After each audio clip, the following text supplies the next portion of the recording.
901 Ada seseorang masuk. Malam ini, Amanda Mu dan Lucy Sen mengobrol banyak. Ketika sedang tidur, itu sudah subuh. Tapi keesokan paginya, jam alarm Amanda Mu masih membuatnya bangun tepat waktu. Tempat di sebelahnya kosong, ada sedikit suara air di kamar mandi. Lucy Sen seharusnya masih tidur, jadi kamar mandinya sangat sunyi. Amanda Mu bangkit dari tempat tidur, membelai rambutnya, dan pergi ke kamar Joanna Mu. Joanna Mu telah bangun dan bermain di atas selimut. Amanda Mu merawat Joanna Mu terlebih dahulu. Setelah Joanna Mu mencuci muka, Lucy Sen telah berganti pakaian dan merias wajah. Lucy Sen membantu Amanda Mu membawa Joanna Mu ke bawah. Setelah makan malam, Amanda Mu dan Lucy Sen pergi bersama. Lucy Sen pergi terburu-buru membuat pengumuman, dan Amanda Mu pergi ke perusahaan. Di gerbang, Amanda Mu melihat bahwa Tisno sudah mengendarai mobil ke gerbang.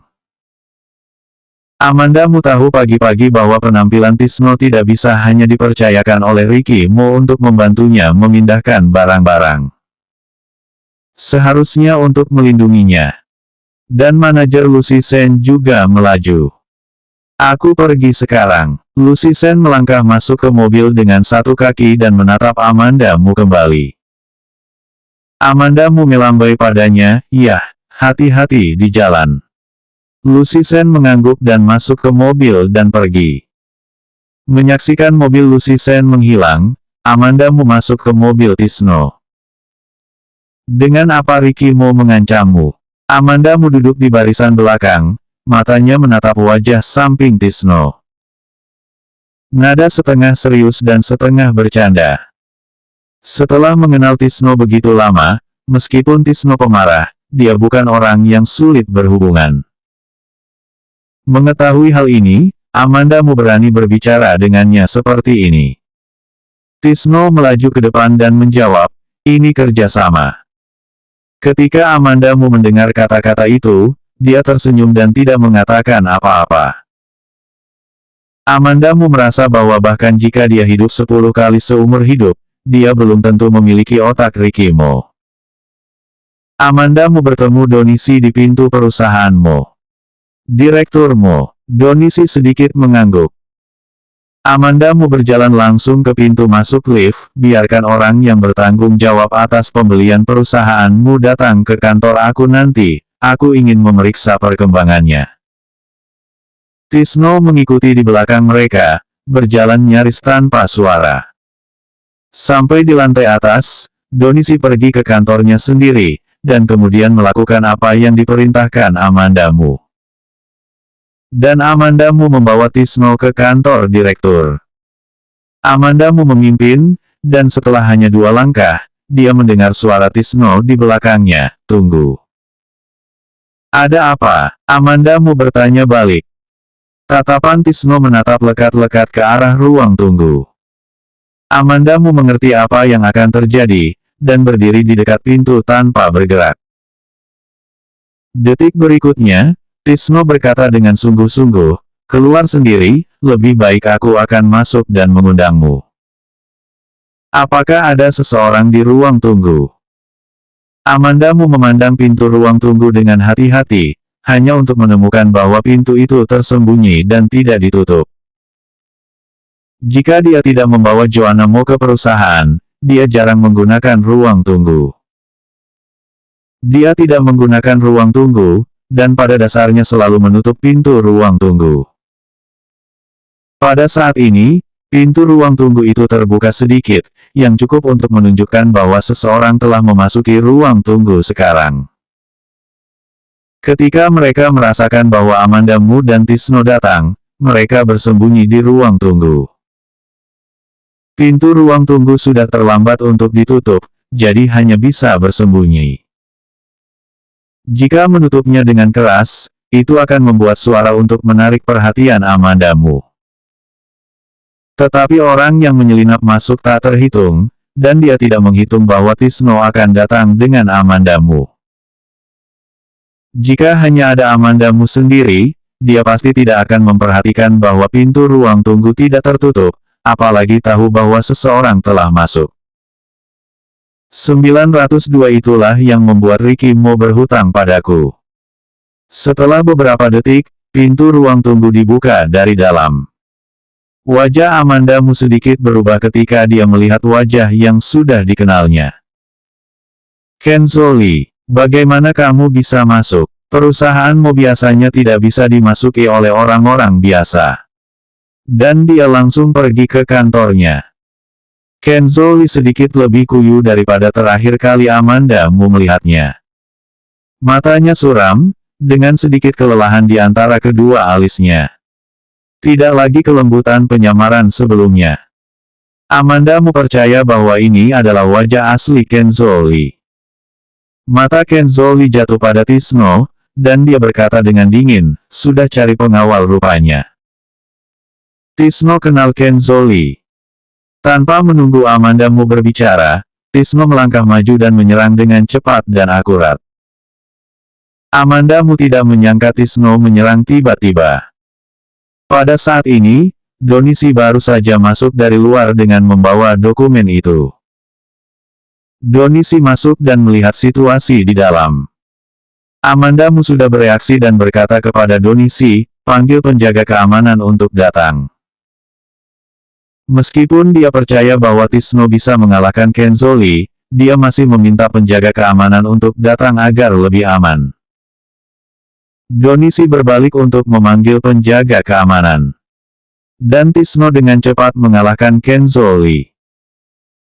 Tidak ada begitu banyak orang yang sempurna di dunia ini, walaupun Kenzo Lee memiliki pikiran yang cerdas dan fondasi yang tinggi. Ia masih jauh di belakang Tisno, seorang pembunuh profesional yang merupakan wadah emas. Tisno melempar Kenzo Lee ke tanah, menahan tangannya di belakangnya, dan bertanya dengan suara berat, untuk apa kamu di sini? Amandamu berjalan dan berjongkok di depan Kenzo Lee. Kenzo Lee, ada apa datang ke sini dengan terburu-buru? Katakan padaku. Kenzo Lee sebenarnya adalah orang yang sangat tenang. Itu normal baginya untuk datang ke Amandamu, tetapi jika dia menyelinap ke kantornya, hal itu tidak semudah hanya karena ingin menemuinya saja. Amandamu mencurigai bahwa tujuan Kenzo Lee kali ini bukan hanya untuk mengancamnya, atau untuk berbicara kasar. Kenzo Lee menggertakkan giginya dan menatap Amandamu dengan sepasang mata lekat-lekat, masih dengan mata merah tebal, tampak mengerikan. Ini adalah pertama kalinya Amandamu melihat Kenzo Lee seperti ini. Kehilangan ketenangannya, seperti serigala liar yang tersinggung. Tapi itu sama sekali tidak layak disimpati. Apakah kamu yang menyuruh Ricky Mo menangkap Venia? Bukan begitu, Kenzo Lee meraung. Suara itu begitu keras sehingga gendang telinga Amandamu sedikit sakit. Venia Lee hilang. Amandamu sedikit terkejut. Malam sebelumnya, Ricky Mo juga mengatakan bahwa dia tidak akan menggunakan cara Kenzo Lee untuk berurusan dengannya. Tapi hari ini Venia Lee hilang. Tapi Amandamu percaya pada Ricky Mo. Ricky Mo tidak akan menggunakan metode itu, dia pasti tidak akan menggunakan metode itu. Tidak perlu berpura-pura, Ricky Mo menyuruh orang menculiknya, kan? Mengajak aku keluar untuk melawan aku, lalu membawa adik perempuan aku pergi, untuk apa? Dia hanya seorang pasien. Kenzo Lee benar-benar kehilangan akal, ia benar-benar kehilangan ketenangan dan kecerdasannya. Di belakangnya terdengar suara Donishi menutup pintu. Setelah itu, Donishi bertanya kepada Amandamu dengan lembut, keamanan telah datang, apakah kamu ingin mereka masuk? Amandamu tidak segera menjawab Donishi, tetapi menatap Kenzo Lee dengan acuh tak acuh, pasien. Pasien yang luar biasa. Joanna hanyalah seorang anak kecil, mengapa kamu bisa memainkannya? Amandamu tidak bisa tidak menaikkan volume. Itulah karena Ricky Mo berhutang budi padaku. Dia berhutang budi padaku. Kenzo Lee berteriak, ayahku ingin memanggil polisi dengan niat baik, jadi mereka bergegas keluar dan membunuh dia. Apakah mereka orang baik? Tapi orang baik juga mati. 903 seorang wanita. Kenzo Lee memberitahu Amandamu tentang ini sebelumnya. Amandamu mencibir, jadi kamu melakukan semuanya kepada Ricky Mo adalah benar. Tetapi apakah mereka dibunuh oleh Ricky Mo? Ricky Mo hanyalah korban. Korban mana yang bisa hidup seperti Ricky Mo, punya istri dan anak perempuan, dan bahagia? Kenzo Lee memiliki kecemburuan selain kebencian. Setelah orang tua dan adik laki-laki aku meninggal, aku telah menjalani kehidupan tanpa kebahagiaan. Apakah kamu tahu bagaimana aku tumbuh dewasa? Apa yang aku alami sampai hari ini, apa kamu tahu? Kita semua adalah korban dalam kasus ini. Mengapa Ricky Mo bisa hidup lebih baik dariku? Mengapa dia bisa dengan mudah mendapatkan kebahagiaan dan ditebus, dan aku mencoba yang terbaik untuk hidup lebih baik darinya? Mata Kenzo Lee tidak mau menyebarkan kebencian. Kenapa harus Ricky Mo? Kenzo Lee tampaknya telah menemukan jalan keluar untuk ventilasi. Dia membuka matanya dan melanjutkan, waktu itu di jalan tua, selain Ricky Mo, ada aku. Tapi kamu hanya melihat Ricky Mo. Dan hanya dirinya yang kamu berikan pena. Kenapa kamu tidak melihatku? Kamu sangat cantik ketika masih kecil, begitu indah sehingga orang menyukainya pada pandangan pertama. Ketika aku melihatmu di Australia, aku mengenalimu sekilas. Kenzo Lee menargetkan Ricky Mo terus-menerus karena cemburu. Amandamu berpikir bahwa Kenzo dan Ricky Mo memiliki dendam yang besar. Sebenarnya tidak. Dia hanya iri bahwa Ricky Mo memiliki pengalaman yang sama dengan dia tetapi hidup lebih baik darinya, jadi dia menargetkan Ricky Mo terus-menerus. Temukan cara untuk memisahkan Amandamu dan Ricky Mo. Ingin melihat Ricky Mo kesakitan. Persis sama dengan Peter si saat itu. Itu semua distorsi psikologis, ditambah dengan kecemburuan, dan melakukan hal-hal yang tidak rasional. Amandamu sedikit tergerak, Kenzo Lee, pernahkah kamu berpikir bahwa jika kamu mengerahkan seluruh energi kamu untuk hal-hal lain, kamu juga akan hidup dengan baik? Kenzo Lee berkata segera, tidak mungkin. Amandamu memiliki sesuatu untuk dikatakan, tetapi Kenzo Lee telah memulihkan ketenangannya seperti biasa. Oke, sudah begitu banyak bicara, kamu seharusnya membiarkanku pergi. Ada banyak dokumen rahasia di kantor direktur. Bagaimana aku tahu bahwa kamu tidak mencuri sesuatu ketika kamu masuk? Amandamu tidak berencana untuk membiarkan Kenzo Lee pergi. Ayo pergi ke kantor polisi. Kenzo Lee dengan tajam mengangkat kepalanya untuk memandang Amandamu. Apakah kamu tahu apa yang kamu lakukan? Tentu saja aku tahu. Bagi Kenzo Lee, tidak perlu berhati lembut. Dia tidak tahu siapa yang menangkap Venia Lee, tetapi kali ini kebetulan bisa memindahkan Kenzo Lee ke Biro Keamanan Umum. Bagaimana dia bisa melewatkan kesempatan ini? Meskipun Kenzo Lee menyelinap ke kantor bukanlah masalah besar, tetapi dia dapat ditahan setidaknya selama beberapa hari jika dia ditemukan mencuri atau tuduhan lainnya. Tidak apa-apa untuk membuatnya menderita. Kenzo Lee seharusnya cemas karena penangkapan Venia Lee.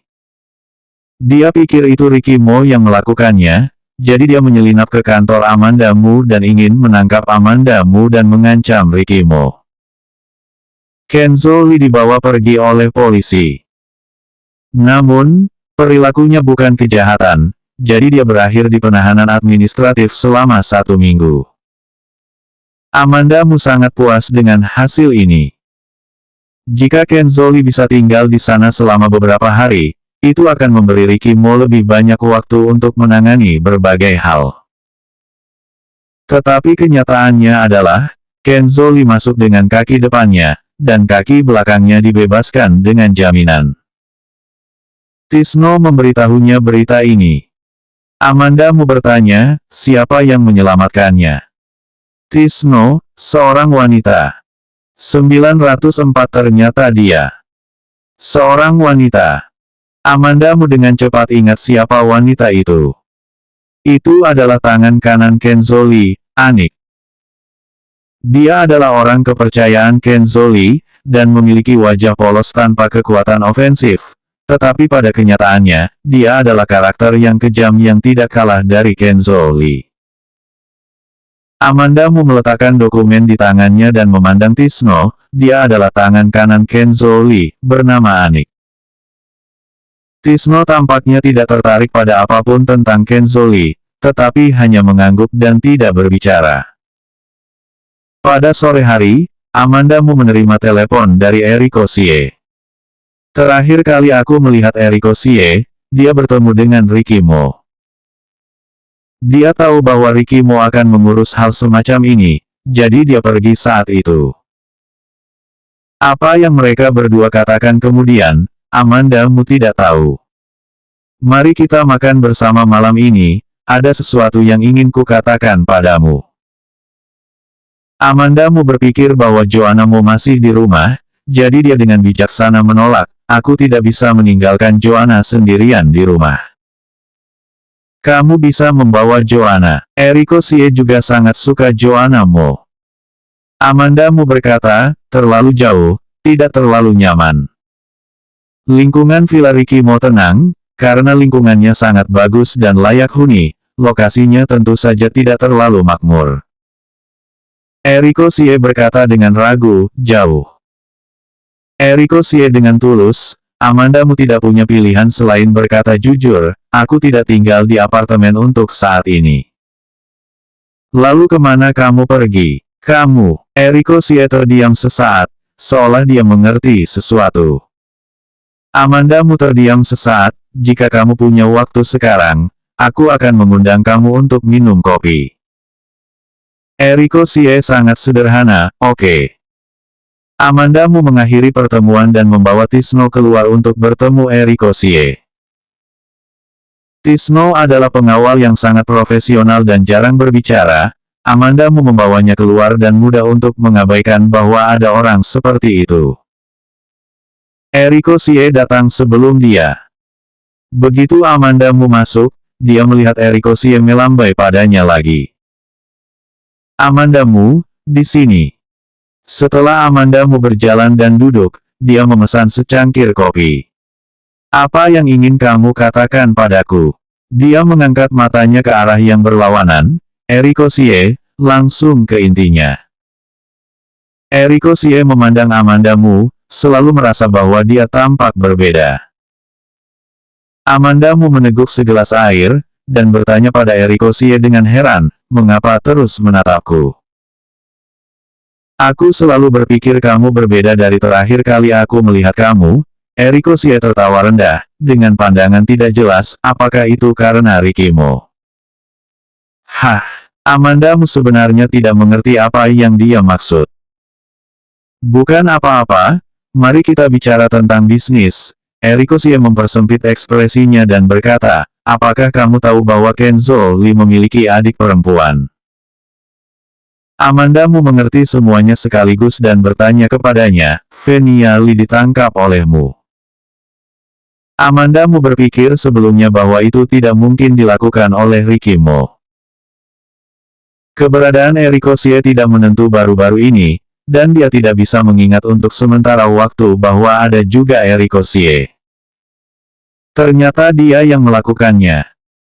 Eriko Sie tidak menjawab pertanyaannya secara langsung, tetapi berkata, sepertinya kamu tahu keberadaan Venia Lee.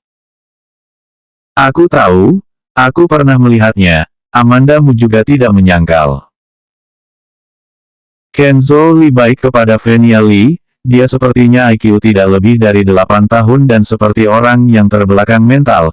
Tetapi Kenzo Lee selalu seperti itu, tidak menyerah ataupun meninggalkannya. Eriko Sie menghela nafas.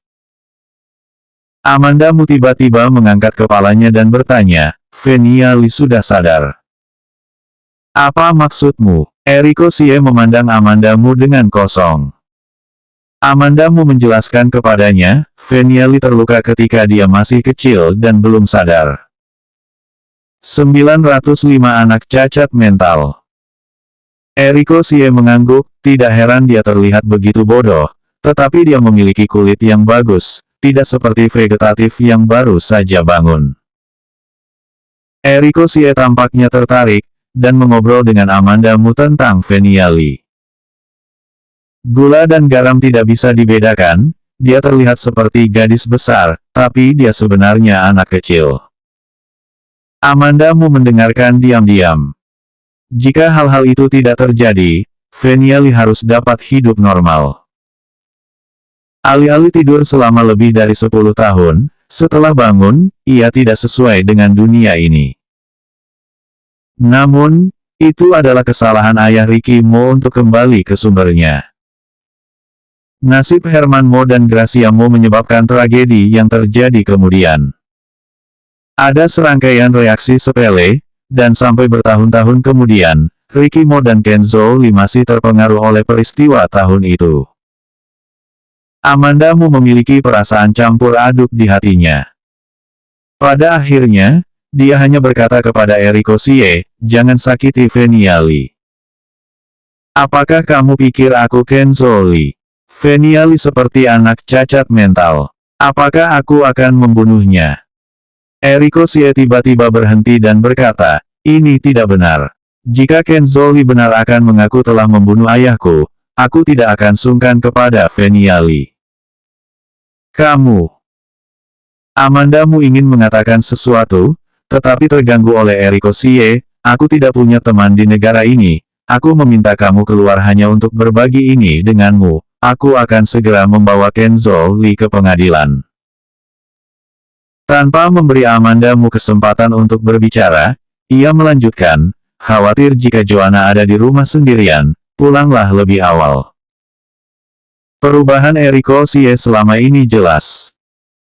Antara alis dan mata, ada sedikit dari kelonggaran dan kesembronoan sebelumnya, dan sentuhan ketenangan.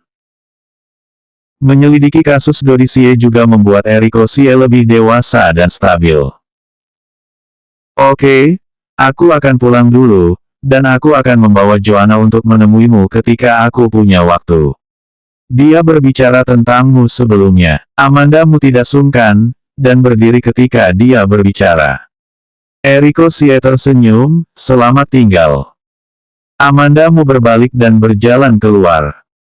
Eriko Xie terus menatapnya. Setelah Amanda Mu meninggalkan kafe, Eriko Xie melihat keluar dari dinding kaca dari lantai ke langit-langit. Dia tidak melihat ke belakang sampai sosok Amanda Mu menghilang sepenuhnya. Dia memegang gelas di depannya dan mengguncangnya tanpa sadar. Pada saat ini, ponselnya berdering. Eriko Xie tidak punya niat untuk mengangkatnya. Memikirkan sesuatu, dia mengeluarkan telepon lagi. Itu adalah panggilan dari pembantu rumah tangga. Eriko Xie menjawab telepon. Suara pelayan itu berbunyi, Tuan Xie, wanita muda itu memecahkan vas dan terluka. Jika terluka, apakah kamu tidak tahu harus bawa ke rumah sakit? Setelah Eriko Xie selesai berbicara, dia berkata dengan sedikit kesal, aku akan segera kembali. Dalam perjalanan kembali ke perusahaan Mo, Amanda Mu bertemu dengan tamu tak terduga lainnya. Amanda. Fernandi Mu berhenti di depan Amanda Mu, tampak agak kuyu. Aku tidak akan berubah pikiran. Dia tahu untuk apa Fernandi Mu. Tapi, Fernandi Mu masih dekat dengan Amanda Mu, tetapi dipisahkan oleh tangan Tisno. Fernandi Mu mengerutkan kening dan memandang Tisno, siapa kamu? Sikap Amanda Mu membuatnya tidak senang. Dia tidak bisa membuat Amanda Mu jengkel. Tentu saja, dia tidak memiliki nada yang baik untuk Tisno sebagai pengawal. Amanda Mu melirik Fernandi Mu, dia memiliki temperamen buruk, jangan main-main dengan dia. Ada satu hal lagi yang tidak dia katakan, yaitu, juga tidak mampu membayarnya. Perusahaanmu saat ini terombang-ambing seperti angin, seperti rumah yang hancur, jatuh dengan embusan angin. Dengan nilai Tisno, Fernandi Mu benar-benar tidak mampu membayar Tisno. Selanjutnya bab 906 ayah anakmu.